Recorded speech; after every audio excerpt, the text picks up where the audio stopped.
எத்தனையோ கேன்சர் பேஷண்ட்டுக்கெல்லாம் முருகப்பெருமானுடைய மார்பில் வச்சு அந்த சந்தனம் பிரசாதமாக கொடுக்கப்படுகிறது. அந்த சந்தனம் கேன்சர் நோயை கூட குணப்படுத்தி கொண்டிருக்கிறது. இப்போது புதிய அறிமுகம் ஆச்சி ஹோட்டல் சாம்பார் 50 கிராம் ரூபாய் 20 மட்டுமே. எதெல்லாம் நவபாஷணம் அப்படின்னா தேடும்போது நம்மளுக்கு ஒரு சில உண்மைகள் கிடைக்கிறது. தண்டாயுதபாணியை யாரு தினந்தோறும் பூஜை பண்றாங்களோ அவங்க அத்தனை பேருக்கும் செல்வம் என்பது தங்கு தடை இல்லாமல் வந்து கொண்டே இருக்கும்.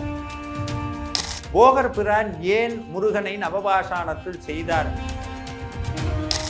ஆண்டியா இருக்கிற முருகனை பார்க்க கூடாது, ராஜலங்காரத்துல தான் பார்க்கணும். பழனின்னு சொன்னாலே இன்னைக்கெல்லாம் எல்லாருக்கும் ஞாபகம் வர்றது என்னன்னா ஒரு வித்தியாசமான வாசனை. இந்த பழனிங்கிற பேரே தெய்வத்தோட பேருக்கு நிகரான ஒரு அற்புத சக்தி வாய்ந்த பேருன்னு சொல்லி அருணகிரிநாதர் சொல்றார். தண்டாயுதபாணியினுடைய தியான ஸ்லோகம் ஒரு உண்மையை சொல்லுகிறது. ஒரு சில உண்மைகள் இது நிச்சயமாக போகர் பிரான் தான் செய்து பிரதிஷ்டை செய்திருக்கிறார் என்பதற்கு வலுவான காரணங்கள் இருக்கிறது. சித்தர்களுக்கெல்லாம் வாழக்கூடிய இடமாக, சித்தர்கள் உரையக்கூடிய இடமாக அது இருக்கிறது. பழனியை சுற்றி இத்தனை இடத்துல சித்தர்களுடைய கோவில்கள் வருவதற்கு காரணம் என்ன? கலிகாலத்துல ஒவ்வொரு மனிதர்களும் கோவிலை தேடி வரும்போது இந்த நவபாஷான திருமேனியை தரிசனம் பண்ணினாலே ஒரு அற்புதமான மாற்றம் நமக்குள்ள ஏற்படும். அது இது அப்படி இப்படின்னு எப்படி பார்த்தாலும் இதுதான் ஹிட்டான ஆஃபர். பக்தி கதைகள், பக்தி பாடல்கள் மற்றும் ஆன்மீக சொற்பொழிவுகள் மூலம் உங்கள் ஆன்மாவை தூய்மைப்படுத்துங்கள். இன்றைய ஆலய ஆப்பை டவுன்லோட் செய்யவும். ஆன்மீக கிளிட்ஸ் நேயர்கள் அனைவருக்கும் என்னுடைய நெஞ்சார்ந்த வணக்கத்தை தெரிவித்துக் கொள்கிறேன். ஒரு சில தலைப்புகள் எத்தனை தடவை சிந்திச்சாலும் அதனுடைய ருசியோ அதனுடைய ஆர்வமோ குறையாது. அதுவும் குறிப்பா முருக பக்தி சார்ந்த தலைப்புகள்ல ரொம்ப அதிகமாக பேசப்பட்ட 2 கோவில்கள் எதுனா, ஒன்று திருச்செந்தூர், இன்னொன்று பழனி. அது எவ்வளவு தடவை ஒரு விஷயத்தை திருப்ப திருப்ப சொன்னாலும் ஒவ்வொரு தடவையும் புதுமையாகவும் கேட்கும்போது உள்ளுக்குள்ள ஒரு மன எழுச்சியும் திருப்ப திருப்ப முருக அடியார்களுக்கு கொடுத்து கொண்டே இருக்கிறது. அப்படி ஒரு அற்புதமான மீண்டும் ஒரு சிந்திப்பாக, மீண்டும் ஒரு அற்புதமான சிந்தனையாக பழனி நவபாஷான முருகப்பெருமானுடைய பெருமைகளை பற்றியும் பழனிமலையினுடைய மிகச்சிறந்த தத்துவங்களை பற்றியும் இந்த அற்புதமான நேரத்தில் நாம் சிந்திக்க இருக்கின்றோம். பழனின்னு சொன்னாலே இன்னைக்கெல்லாம் எல்லாருக்கும் ஞாபகம் வர்றது என்னன்னா ஒரு வித்தியாசமான வாசனை. அது விபூதின்னு சொல்லலாம், பஞ்சாமிர்தம்னு சொல்லலாம், சந்தனம்னு சொல்லலாம்.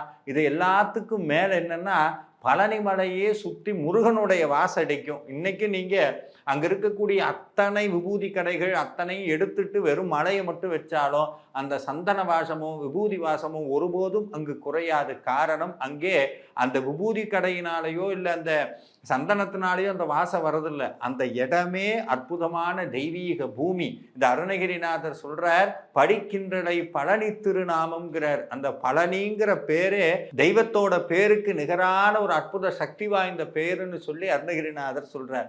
அப்பேற்பட்ட பழனியில் இருக்கக்கூடிய முருகப்பெருமானுடைய திருவுருவ விக்கிரகம் ஆண்டிக்கோலத்திலே இருக்கிறது. இதுல நிறைய பேர் தவறா புரிஞ்சுக்கிறாங்க. என்னன்னா ஆண்டியா இருக்கிற முருகனை பார்க்க கூடாது, ராஜலங்காரத்துல தான் பார்க்கணும் அப்படின்னு ஒரு விதமான ஒரு பிற்போக்குத்தனமான ஒரு எண்ணம் நிறைய பேர்கிட்ட இருக்கு. ஒரு விஷயத்தை புரிஞ்சுக்கணும், முருகப்பெருமானுக்கு உண்டான சிறப்பான வடிவங்கள்ல மிகச்சிறந்த வடிவம்னு சொன்னா அது பழனியில் இருக்கக்கூடிய ஞான தண்டாயுதபாணியினுடைய திருவுருவம் தான். அந்த தெய்வத்தினுடைய தியான ஸ்லோகம்னு ஒன்று இருக்கு. ஒவ்வொரு தெய்வத்துக்கும் தியான ஸ்லோகம்னு இருக்கும். அது என்ன தியான ஸ்லோகம்னா, இறைவன் அந்த இடத்திலே எப்படி காட்சி கொடுத்தானோ அதை அப்படியே எழுத்து வடிவமாக மாற்றி அதை பிற்காலத்தில் அந்த தெய்வத்தை நினைத்து தியானிக்கக்கூடிய பக்தனுடைய மனதில் அந்த இறைவனுடைய உருவத்தை அப்படியே கொண்டு வர செய்யக்கூடிய ஒரு அற்புத ஒரு எழுத்து எந்திரம்தான் தியான ஸ்லோகம் என்பது. அப்பேற்பட்ட தண்டாயுதபாணியினுடைய தியான ஸ்லோகம் ஒரு உண்மையை சொல்லுகிறது. முருகப்பெருமான் தண்டத்தை ஏந்திருக்கிறார், ஒரு கையை தன் பாதத்தை நோக்கி நீட்டி இருக்கிறார். ருத்ராட்சம் அணிந்திருக்கிறார், மாலைகள் எல்லாம் அணிந்திருக்கிறார். இப்பேற்பட்ட தெய்வத்தை யார் தொடர்ந்து தியானிக்கின்றார்களோ அவர்களுக்கு வற்றாத செல்வம் கடல் போல பெருகிக் கொண்டே இருக்கும் என்று தியான ஸ்லோகம் ஒரு உண்மையை சொல்லுகிறது. அப்படின்னா என்ன அர்த்தம்? தண்டாயுதபாணியை யாரு தினந்தோறும் பூஜை பண்றாங்களோ அவங்க அத்தனை பேருக்கும் செல்வம் என்பது தங்கு தடை இல்லாமல் வந்து கொண்டே இருக்கும். இதை நாம் பேச்சுக்கு சொல்லல, எத்தனையோ நாடுகளுக்கு நாம் போகும்போதெல்லாம் அந்த நாட்டில் இருக்க பெரிய செல்வந்தர்களுடைய வீட்டில எல்லாம் பார்த்தீங்கன்னா கட்டாயம் ஞான தண்டாயுதபாணியினுடைய திருவுருவ படம் இருக்கும். இந்த தண்டாயுதபாணியுடைய தரிசனம் முதலில் யாருக்கு கிடைச்சதுன்னா, எத்தனையோ 1000 வருடங்களுக்கு முன்பாக போகர் பெருமான் எனும் அற்புதமான சித்தரனுடைய தரிசனத்திலே முருகப்பெருமான் காட்சி கொடுத்தார்.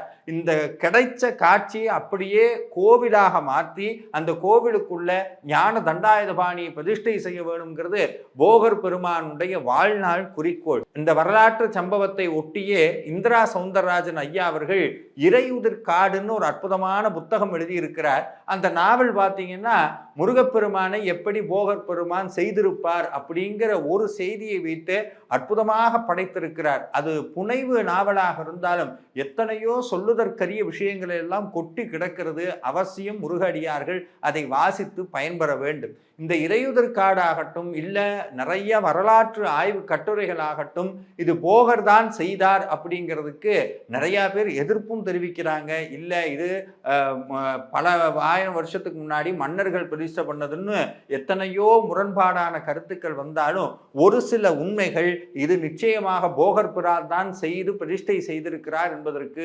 வலுவான காரணங்கள் இருக்கிறது. முதல் காரணம், அந்த இடத்திற்கு பேரே சித்தன் வாழ்வு அப்படின்னு ஒரு குறிப்பு வருகிறது. அதாவது பழனிமலைக்கென்று ஒரு தனி சிறப்பு இருக்கிறது.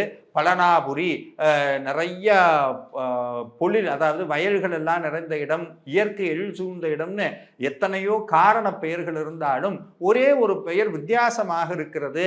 அந்த பெயர் சித்தன் வாழ்வு. சித்தர்களுக்கெல்லாம் வாழக்கூடிய இடமாக, சித்தர்கள் உறையக்கூடிய இடமாக அது இருக்கிறது என்பது ஒரு கூற்று. இந்த ஒரு விஷயத்தை வச்சு அங்க போகர், புலிப்பாணி சித்தர், அவரோடு கூடி எத்தனையோ சித்த புருஷர்கள் அங்கு தங்கி தவம் இருந்து அன்னை ஆதிபராசக்தியினுடைய உத்தரவு கிணங்க பழனி ஞான தண்டாயுதபாணியுடைய திருவுருவ விக்கிரகத்தை செய்தார்கள் என்பதற்கு இது ஒரு சாட்சி. அது மட்டும் இல்லாம பழனியை சுற்றி இருக்கக்கூடிய கொடைக்கானல், பூம்பாறை, ஒட்டஞ்சத்திரம், கன்னிவாடி, இந்த மாதிரி எத்தனையோ இடங்கள்ல சித்தர்களுடைய கோவில்கள் நிறைய இருக்கு. எண்ணற்ற சித்தர்களுடைய கோவில் ஊருக்குள்ள பஸ் தடமே இல்லாத எத்தனையோ இடத்துல இன்னைக்கும் சித்தர்களுடைய ஒரு கோவில்கள் இருந்து கொண்டே இருக்கு. இது எல்லாம் எடுத்து குறிப்பு பார்க்கும்போது பழனியை சுற்றி இத்தனை இடத்துல சித்தர்களுடைய கோவில்கள் வரவதற்கு காரணம் என்ன அப்படின்னு யோசிச்சோம்னா ஒரே ஒரு காரணம் தான். அங்கு முற்காலத்திலே போகர் பிரான் குடில் அமைத்து தவம் செய்து ஞான தண்டாயுதபாணியை உருவாக்கி இருக்கிறார் என்பது மீண்டும் ஒரு முறை நமக்கு ஞாபகப்படுத்துகிறது. இந்த மாதிரி எத்தனையோ வரலாற்று சான்றுகள் மூலமாக பழனியில் இருக்கக்கூடிய முருகப்பெருமான் போகர் பிரான் செய்த விக்கிரகம்தான் என்பது நம்மால் ஏற்றுக்கொள்ள முடிகிறது. ஒன்று. இரண்டாவது, எதை வைத்து தண்டாயுதபாணியுடைய விக்கிரகத்தை செய்தார் அப்படின்னு யோசிக்கும் போது நவபாஷான விக்கிரகம் அப்படிங்கிறது எல்லாத்துக்கும் தெரியும். பாஷாணம்னு சொன்னா விஷம்னு அர்த்தம். நவபாஷாணம் அப்படின்னா 9 வகையான மூலிகைகளை கொண்டு உருவாக்கப்பட்ட விக்கிரகம் அப்படின்னு ஒரு அர்த்தம் இருக்கிறது. இப்போ இந்த நவபாஷாணம் அப்படின்னா எதெல்லாம் நவபாஷாணம் அப்படின்னா தேடும்போது நம்மளுக்கு ஒரு சில உண்மைகள் கிடைக்கிறது. வீரம், பூரம், சாதிலிங்கம், கௌரி, வெள்ளை பாஷாணம், மனோசிலை, அரிதாரம், சிங்கி, தாளகம் என்று 9 வகையான மூலிகைகளை கொண்டு போகர் பிரான் இந்த அற்புதமான ஞான தண்டாயுதபாணியுடைய திருமேனியை வடிவமைத்திருக்கிறார் என்பது ஆராய்ச்சியின் மூலமாக நமக்கு கிடைக்கிறது. இப்போ இந்த 9 மூலிகையை எடுத்து நம்ம சேர்த்து வச்சு ஒரு சிலை செய்ய முடியுமான்னு கேட்டால் முடியாது. ஏன்னா அது கட்டுக்குள் அடங்காது. அது மட்டும் இல்லாம இந்த 9 மூலிகைகளோடு சேர்ந்து இன்னும் பல 1000 மூலிகைகளை இறைவனுடைய திருவருளால் போகர் பிரான் சேர்த்திருக்கிறார். அது மட்டும் இல்லாம இந்த இறையுதற்காடுங்கிற புத்தகத்துல சில உண்மைகளை சொல்லுகிறார்கள். என்னன்னா, இந்த நவபாஷாணம் எப்படி மனிதர்கள் கிட்ட வேலை செய்யுது அப்படிங்கிறத கண்டுபிடிக்கிறதுக்காக போகர் என்ன பண்றாருன்னா, அவரவருடைய சீடர்கிட்ட எல்லாம் ஒவ்வொருத்தர்கிட்டையும் இந்த ஒவ்வொரு பாஷாணத்தை கொடுக்கிறார். அவங்க உடம்புலையும் அவங்களுடைய புத்தியிலையும் இந்த பாஷாணம் எந்த வகையான ஒரு மாறுதலை கொண்டு வருதுங்கிறத பார்த்து முடிவு பண்ணி அதுக்கப்புறம் ஒரு நல்ல நேரம், தகுந்த நேரம், சூழ்நிலை இதையெல்லாம் கணக்கில் வச்சு பல முறை அதை முயற்சி செய்து அதுக்கப்புறம் தான் இந்த விக்கிரகத்தை வடிவமைத்திருக்கிறார் என்பது ஆராய்ச்சியிலே நம்மளால் புரிந்து கொள்ள முடிகிறது. சரி, போகர் பிரான் ஏன் முருகனை நவபாஷாணத்தில் செய்தார் அப்படிங்கிற ஒரு கேள்வி எழுது. இந்த கேள்விக்கு பதில் என்னன்னா, எப்போதுமே சித்தர்கள் இந்த உலக நன்மைக்காக மட்டும்தான் தங்களுடைய பணியை செய்து கொண்டே இருப்பார்கள். சித்த மரபு அப்படின்னு எடுத்துட்டோம்னா இந்த வகையான சமயத்திற்குள்ளும் அது அடங்காது. அது ஒரு வித்தியாசமான ஒரு தனித்துவமான இறைநிலையை அடைந்த மகான்களுடைய வழிதான் சித்த மரபு. இந்த சித்த மரபனுடைய முதற் குறிக்கோள் என்னன்னா, துன்பப்படக்கூடிய மனிதர்களை ஒரு நல்ல நிலைமைக்கு கொண்டு போய் விடணும் அப்படிங்கிறது தான் சித்தர்களுடைய ஒரு மிக பரந்த மனோபாவம். அதனாலதான் போற இடத்துல எல்லாம் பார்த்தீங்கன்னா நிறைய சித்தர்களுடைய வரலாறு எடுத்து படிச்சோம்னா போற போக்குல நோயை குணப்படுத்தி இருக்கிறாங்க. எத்தனையோ பேருக்கு இந்த ஒரு சாதாரண இரும்பை தங்கமா மாத்துறது, இந்த மாதிரி எத்தனையோ வித்தைகள் மூலமாக மக்களினுடைய உள்ள பிணியும் உடல் பிணியும் நீக்க வேண்டும்னு சித்தர்கள் முயற்சி செய்து கொண்டே இருந்திருக்கிறார்கள். ஏன் அவங்க அதை செய்யறாங்கன்னா, என்னைக்கு மனிதன் என்பவன் அருளாளன் என்ற நிலைக்கு மாறுகிறானோ அப்போதே அவனுடைய மொத்த மனமும் உடலும் பிற உயிருக்கு எந்த நல்லதை செய்ய முடியும், இறைவன் நமக்கு ஒரு பணி இட்டு இருக்கிறான், இந்த பணியின் மூலமாக எப்படி அடுத்தவங்க நன்மை செய்யணும் தான் தொடர்ந்து யோசிச்சுக்கிட்டே இருக்கும். அப்படி சித்தர்களுடைய திருவருளால் பல அற்புதமான விஷயங்கள் நமக்கு கிடைத்திருக்கிறது. அதில் ஒரு மிகப்பெரிய பொக்கிஷன் தான் இன்னைக்கு நம்ம பயன்படுத்திட்டு இருக்கோம் சித்த மருத்துவம். இது சித்தர்கள் கண்டுபிடித்தது. அகத்தியருடைய நூல் எடுத்தாலும் சரி, கோரக்க சித்தர், அதே மாதிரி போகர் பெருமான், புலிப்பாணி சித்தர், இத்தனை பேரும் பல ஆயிரம் நூல்களை எழுதி வைத்திருக்கிறார்கள். இந்த நூலெல்லாம் திருப்ப திருப்ப என்ன சொல்லுதுன்னா, நோயை எப்படி குணப்படுத்துவது, ஆத்மாவை அடையக்கூடிய வழி எப்படி, நம்மளுடைய மனதை கட்டுப்படுத்துவது, யோகம்னா என்ன, தானம்னா என்ன, தவம்னா என்ன, எவ்வளவோ சொல்லி இருக்கிறாங்க. இவங்க மட்டும் இல்லை, வள்ளலாரும் ஒரு சித்தர் தான், வாரியாரும் ஒரு சித்தர் தான். ஒவ்வொருத்தரும் ஒவ்வொரு வகையான சித்த மரபிலே இருந்தார்கள். அப்படி போகர் பிரான் வரக்கூடிய இந்த கலிகாலத்துல மனிதர்கள் படக்கூடிய துன்பத்தை நீக்க வேண்டும். எப்படி நீக்கிறது? கோவில் தான் அதற்கு முதன்மையான இடம். அதுவும் ஆகம முறைப்படி கட்டப்பட்ட கோவில் என்பது இறைவனுக்கு முக்கியம் கிடையாது. அதை நல்லா வார்த்தையை கவனிக்கணும். கோவில் என்பது இறைவனுக்காக அல்ல, மனிதர்களுக்காக. எந்த மனிதர்களுக்காக? இந்த பாரத தேசத்தில் இருக்க மனிதர்களுக்காக மட்டுமல்ல, உலகம் முழுக்க இருக்கக்கூடிய மனிதர்களுடைய ஒட்டுமொத்த மனித குலத்தினுடைய நன்மைக்காகவும் பிற உயிர்களினுடைய நன்மைக்காகவும் ஒரு குறிப்பிட்ட இடத்தில் சக்தி நிலை தேக்கமாக உருவாக்கப்பட்டதுதான் நம்மளுடைய நாட்டில் இருக்கக்கூடிய ஒவ்வொரு புராதன கோவில்களும். இந்த கோவில்ல நடக்கக்கூடிய ஒவ்வொரு வழிபாடும் உலகத்தில் இருக்க எல்லா உயிரினுடைய நன்மைக்காகவும் செய்யப்படுகிறது. அதனால போகர் என்ன பண்ணார்? கோவிலை அமைக்க வேண்டும். இந்த கோவில் ஆகம முறைப்படி அமைந்தது அப்படிங்கிறது தெளிவாக அருணகிரிநாதர் சொல்றார். மிகுத்த பொருள் ஆகமங்கள் முறையாலே அப்படின்னு பழனி திருப்புகள்ல சொல்றார். அதாவது பழனி முருகப்பெருமானுக்கு நடக்கக்கூடிய பூஜைகள் என்பது ஆகம முறைப்படி நடந்து கொண்டிருக்கிறது. மிகுத்த பொருள் ஆகமங்கள் முறையாலே அப்படிங்கிற ஒரு வார்த்தையை பயன்படுத்துறார்.